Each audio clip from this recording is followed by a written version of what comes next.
Party সরকার হলে উত্তর Howrah MLA নির্বাচিত হলে আমি মানুষের জন্য এলাকায় এলাকায় জন সুবিধা কেন্দ্র খুলবো, যেখানে মানুষ সঙ্গে সরাসরি সম্পর্ক হতে পারে। আমি যখন ভোটে যাচ্ছি লোক বলছে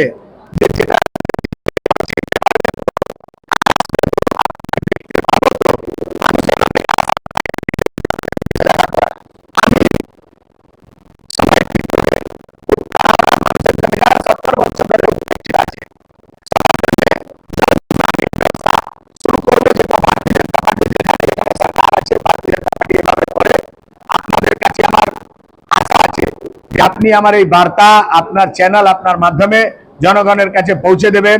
অনেক অনেক ধন্যবাদ। যারা হাওড়ায় থাকে বা যারা উত্তর হাওড়াকে চেনে তারা মমতা ব্যানার্জির এর আগেকার র্যালিগুলো দেখেছে।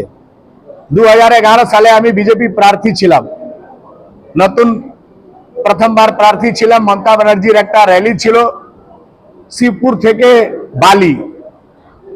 ওই র্যালিটা দেখার জন্য আমি আমার বাড়ির ছাদে উঠে গেছিলাম যে দেখি টিএমসি র্যালি। 3 ঘন্টা র্যালি চলছিল তো চলছিল, র্যালি শেষ হচ্ছিল না। হাজার হাজার মানুষ, লাখ লাখ মানুষ, শেষই হচ্ছে না। আপনি আপনার ক্যামেরা তুলে দেখান যে এবার মমতা ব্যানার্জি এসেছিলেন, কটা লোক ছিল ওনার সঙ্গে। আপনি নিজে দেখে নিন যে মানুষ টিএমসির সঙ্গে আছে না মানুষ টিএমসি কে প্রত্যাখ্যান করে দিয়েছে। যে মমতা ব্যানার্জি মিছিলটাই সব সময় পিলখানা টার্গেট থাকতো, সে মমতা ব্যানার্জির মিছিল এসি মার্কেট ঘুরে গেল। পিলখানা মোড়ে গিয়ে গাড়িতে বসে উনি শীতলা মন্দির গেলেন।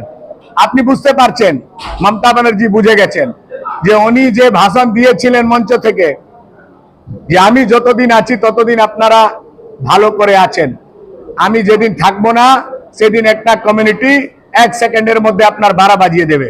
উনি বুঝে গেছেন যে যারা 12 বাজাবার তাদের সংখ্যা 33, আর যাদের 12 বাজাবার কথা বলছেন তাদের সংখ্যা 67। এবার ভোট জিততে গেলে 33 লাগবে না 67 লাগবে।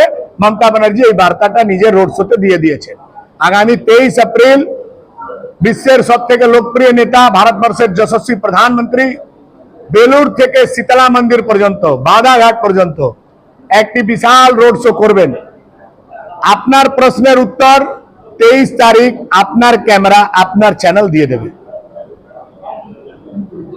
এর আগে যখন আপনারা চার্জশিট প্রকাশ করেছিলেন উত্তর হাওড়ার জন্য, সেখানে একটা অভিযোগ ছিল যে 280 কোটি টাকা দিয়ে সত্যমালা ওয়াটার ট্রিটমেন্ট প্ল্যান্ট একটা করা হবে বলেছিল। সেটা কি অবস্থায় আছে আপনারা? আমি আপনাকে বলছি, গৌতম চৌধুরীজি একটা আমার মতনই ঘোষণাপত্র জারি করেছেন। সেখানে উনি কথা দিয়েছেন যে আমি 200 কত কোটি টাকা দিয়ে ওয়াটার ট্রিটমেন্ট প্ল্যান্ট তৈরি করছি।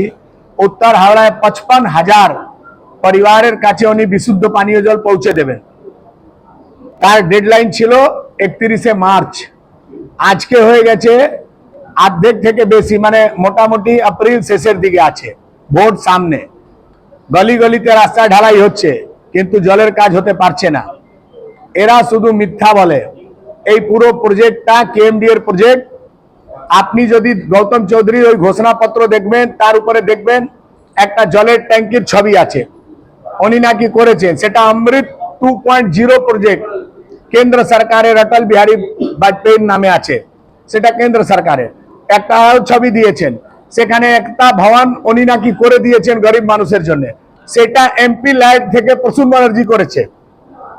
উনি যা যা বলছেন, উনি একটা কথা বলেছেন আমি উত্তর হাওড়া সমস্ত রাস্তা গলি নর্দমা পরিষ্কার পরিচ্ছন্ন করে দিয়েছি, সব ক্লিন হয়ে গেছে। তাহলে আমি যে এলাকায় যাচ্ছি, যেখানে লাইভ করছি, সেটা কি উত্তর হাওড়ার বাইরের বিষয় নাকি আমরা নিজের থেকে আবর্জনা নিয়ে যাচ্ছি, নিয়ে গিয়ে নর্দমায় ফেলে ওই ভিডিওগুলো করছি? উত্তর হাওড়ার মানুষ ওই চিঠি পড়ার পর নিজে এলাকা একবার দেখছে যে ভাই লিখেছে তো সব পরিষ্কার পরিচ্ছন্ন, তাহলে আমার নর্দমা এত জাম কেন? মানুষ এবার চেঞ্জ করতে হবে, মানুষ চেঞ্জ করার মুডে আছে। উত্তর হাওড়া এরকম চেঞ্জ করবে যে যেরকম আমরা 2013 সালে কাউন্সিলর নির্বাচনে মমতা জয়সওয়ালকে হারিয়ে উনি হাওড়া ছেড়ে চলে গেলেন, এবার উত্তর হাওড়ায় টিএমসি হারলে টিএমসি খুঁজে পাওয়া যাবে না। কমিশন খুব সচেত আছে, ভালো কাজ করছে, ফলস ভোট কেটে দিয়েছে, কিছু জেনুইন লোকের নাম ভোটার লিস্টে বাদ গেছে, সেটা ট্রাইব্যুনালে গিয়েছিল, জানি না আমি, টেকনিক্যাল বিষয়গুলো আমার জানা নেই। এবার অ্যান্টি সোশ্যাল এলিমেন্টদের উপরে প্রশাসনের নজর আছে। বাড়ি বাড়িতে সেন্ট্রাল ফোর্স দেওয়ার কথা। যে এলাকায় মানুষকে এর আগে ভয় দেখিয়ে তাড়ানো হতো সেই সব এলাকায় সেন্ট্রাল ফোর্স ডিপ্লয়মেন্ট থাকবে, ম্যাক্সিমাম কিউআরটি ভ্যান থাকবে, এলাকায় এলাকায় সিআরপিএফ সেকশন বসবে। আমরা যাতে মানুষ নির্ভয় হয়ে বাড়ি থেকে বেরিয়ে ভোট করতে পারে সেই ব্যবস্থা ইলেকশন কমিশন করছে। আমরাও থাকবো, রাস্তায় মাঠে থাকবো, মানুষের পাশে থাকবো। এবার এই নির্বাচনে টিএমসির গুন্ডাগর্দি করার জন্য কোনো জায়গা নেই। সালকিয়া অঞ্চল হজরির জন্য, হজরি কারবার বাড়ি বাড়িতে ছিল, কিন্তু আজকে ইলেকট্রিকের দাম বাড়ার জন্য, এলাকা এলাকার তোলাবাজদের জন্য, সিন্ডিকেট রাজের জন্য ধীরে ধীরে ধীরে ধীরে করে উত্তর হাওড়ায় কর্মসংস্থানের যত জায়গা ছিল বন্ধ হয়েছে। আমি এর আগেও একটা প্রেস কনফারেন্স করে আপনাদেরকে জানিয়েছিলাম, বাঙ্গাল হ্যামার থেকে শুরু করে রাজস্থান রোল মিল থেকে শুরু করে সব রোলিং মিল বন্ধ হয়েছে, ছোট ছোট কারখানা বন্ধ হয়েছে। আমি বলেছি এসএমই শিল্পের জন্য একটি ডেডিকেটেড ইন্ডাস্ট্রিয়াল কমপ্লেক্স গড়া হবে, যেহেতু এই এলাকাতে স্কিল লেবার অনেক আছে।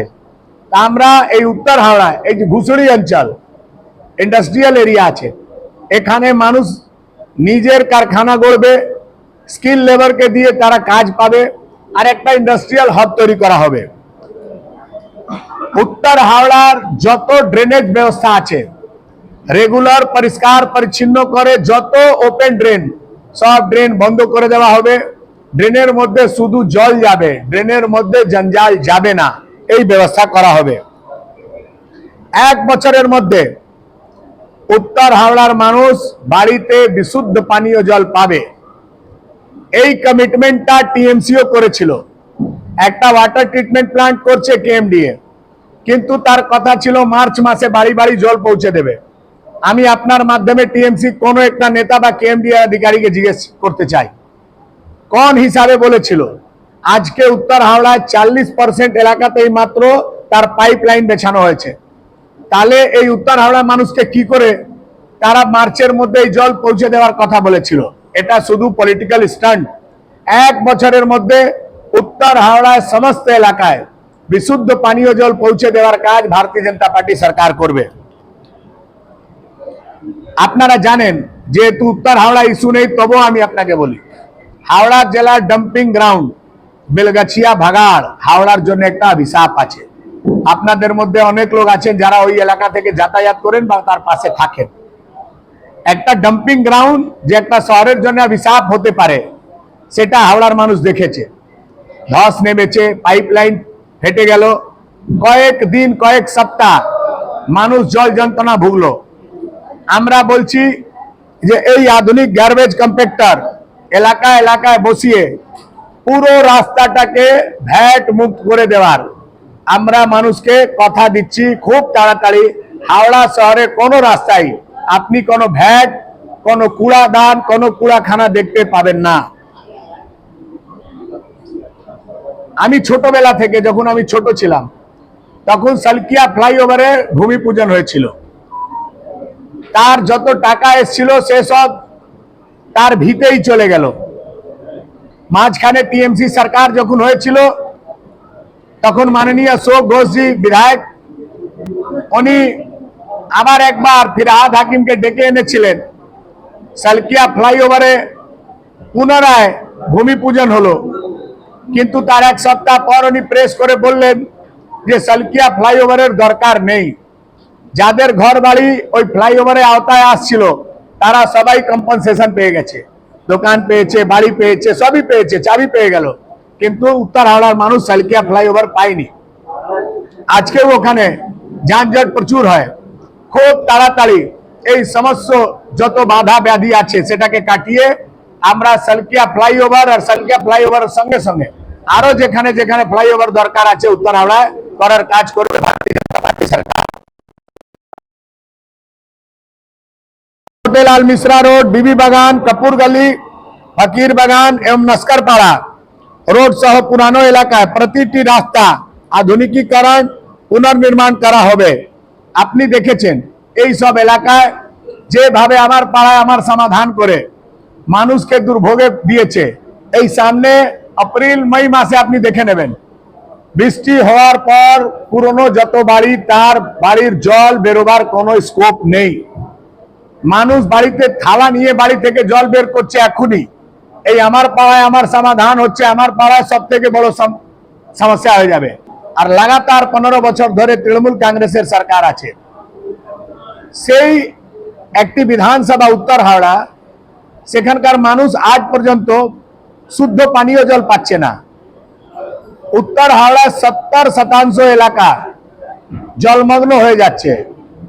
এখন তো বৃষ্টি হয়নি, একদিন কাল বৈশাখীর হালকা ঝড় এসেছিল।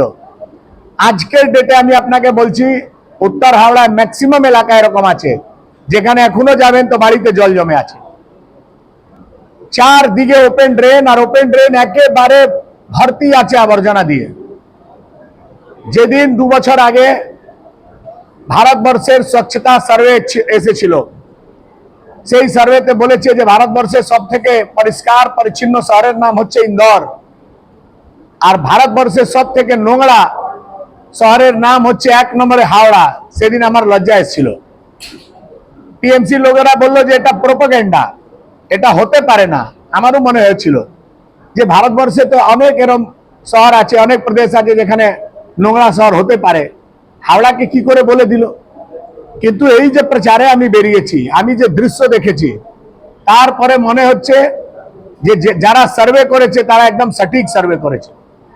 আপনি ফকির বাগান চলে যান, মাদ্রাসি পট্টি চলে যান, 42 নম্বর ফকির বাগানের অবস্থা দেখুন, তিনকৌড়ীনাথ বোস লেন যান, নস্কর পাড়া রোড যান, গুহা রোড যান, বাওয়ানগাছির বি রোড সি রোড গিয়ে দেখে আসুন। সেখানকার মানুষ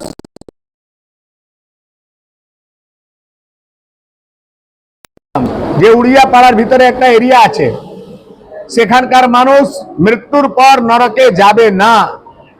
কেন? যে তারা নরকের কোটা এখানেই ভোগ করে নিচ্ছে, তারা আর কি নরকে যাবে। বাড়ির এক পাশে গোবরের নদী বইছে, অন্য পাশে পুরো নর্দমা আবর্জনা দিয়ে ভর্তি। এরকম পরিস্থিতিতে হাওড়ার মানুষ জীবন যাপন করতে বাধ্য হয়েছে। আর এর জন্য যদি আপনি কাউকে দায়ী বলতে পারেন, সে দায়ী আপনি করতে পারেন উত্তর হাওড়া তৃণমূল কংগ্রেসের প্রার্থী গৌতম চৌধুরীকে। কেন? যে উনি 2013 সালে কাউন্সিলর নির্বাচিত হওয়ার পর এমআইসি কনজারভেন্সি হয়েছিলেন। 13 থেকে 18 5 বছর টানা উনি এমআইসি কনজারভেন্সি ছিলেন। 18তে হাওড়া কর্পোরেশনের বোর্ড ভাঙার পর উনি অ্যাডমিনিস্ট্রেটিভ কমিটির মেম্বার হলেন, বোর্ডের সদস্য। তখনও উনি আবর্জনা আর এই পরিষ্কার পরিচ্ছন্ন বিভাগ দেখতেন। 2021-এ উনি নির্বাচিত বিধায়ক। মুখ্যমন্ত্রী তার উপরে আস্থা রেখে ওনাকে করলো হাওড়ার সাফাই বিভাগের বিশেষ अधिकारी।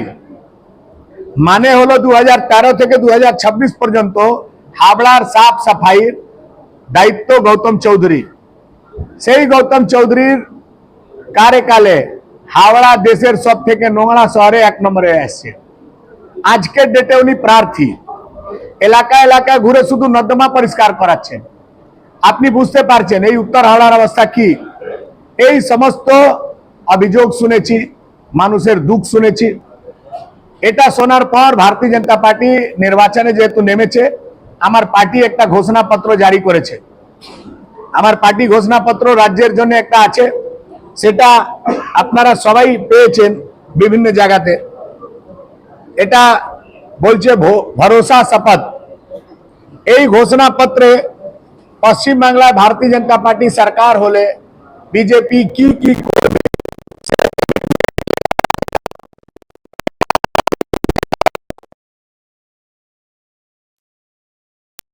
বদ্ধতা আছে।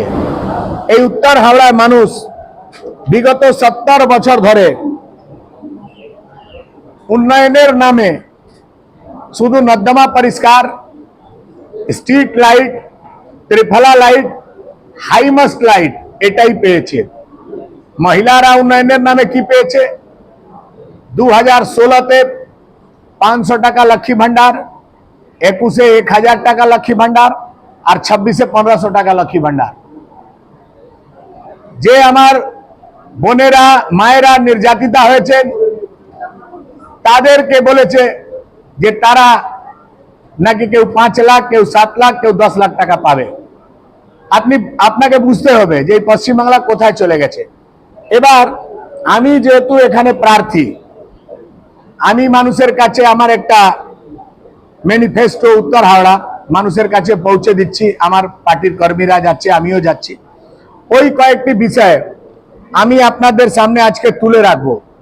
সংবাদ মাধ্যমের মাধ্যম দিয়ে উত্তর হাওড়ার মানুষকে আমি আজকে এই বার্তা দিতে চাই যে ভারতীয় জনতা পার্টির ডবল ইঞ্জিনের সরকার পশ্চিমবাংলায় হলে, উত্তর হাওড়া থেকে ভারতীয় জনতা পার্টির এমএলএ হলে আগামী 5 বছরের মধ্যে ভারতীয় জনতা পার্টি কি কি করবে সেই সমস্ত বিষয় আজকে আমি আপনাদের সামনে রাখছি।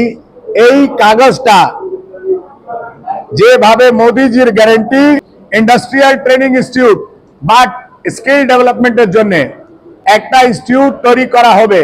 আপনি বলতে পারেন যে বিগত 70 বছরে উত্তর হাওড়া একটা কলেজ হয়নি, 2 বছরের মধ্যে উত্তর হাওড়ার মাটিতে একটি কলেজ আর একটা স্কিল ডেভেলপমেন্টের জন্য ইনস্টিটিউট ভারতীয় জনতা পার্টি সরকার করবে।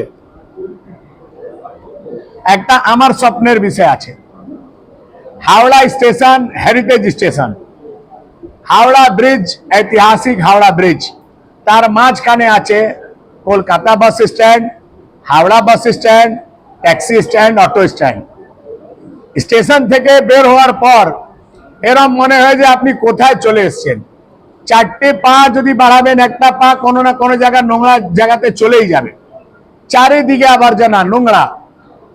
আমার স্বপ্ন আছে বিজেপি সরকার হলে ওই পুরো এরিয়া হাওড়া স্টেশন পুরো চত্বর গঙ্গাধার থেকে নিয়ে দীঘা বাস স্ট্যান্ড পর্যন্ত world class bus terminal, taxi stand, auto stand আর মার্কেট, রেস্টুরেন্ট সব তৈরি হবে। এটা আমার স্বপ্নের হাওড়া।